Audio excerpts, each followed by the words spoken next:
নমস্কার, কেমন আছেন সবাই? স্বাগতম জানাই আমার চ্যানেলে।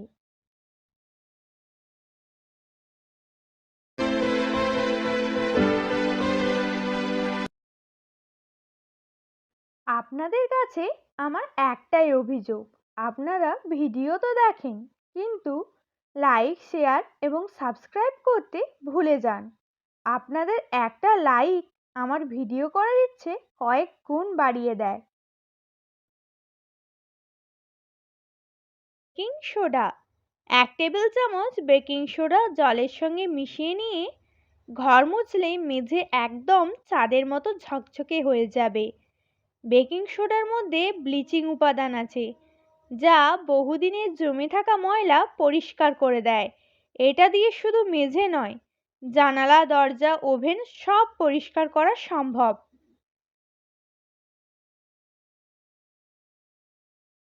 ন্যাপথালিন বল, সাধারণত ন্যাপথালিন বল আলমারিতে রাখা হয় জামা কাপড় ভালো রাখতে, কিন্তু এই ন্যাপথালিন বল ঘর পরিষ্কার করাতে কাজে আসে বেশ।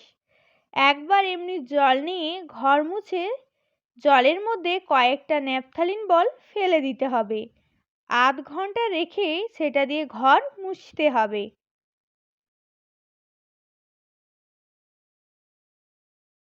ভিনিগার, ভিনিগার হলো এক প্রকারের অ্যাসিড। তাই যেখানে মেঝেতে কালো দাগ বা ছোপ পড়েছে বা অনেক দিনের পুরনো ময়লা জমিয়ে আছে, সেখানে জলের মধ্যে ভিনিগার মিশিয়ে সাফ করতে হবে।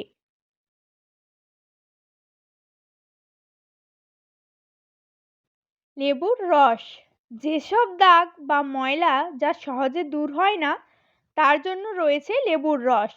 প্রথমে জলের মধ্যে কয়েক ফোঁটা লেবুর রস মিশিয়ে মুছে নিতে হবে। তারপর মেঝে শুকিয়ে গেলে এমনি জল দিয়ে মেঝে মুছে নিতে হবে।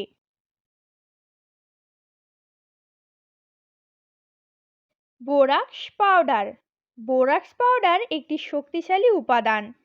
1 টেবিল চামচ বোরাক্স পাউডার ঘরের মেঝে সাফ করতেই যথেষ্ট। বোরাক্স পাউডার দিয়ে ঘরের মেঝে পরিষ্কার করলেও একই ফল পাওয়া যাবে।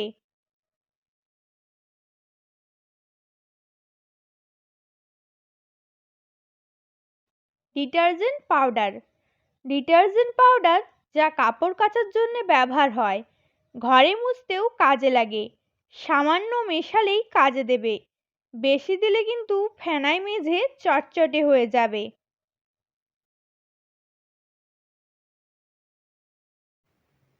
Thank you for watching.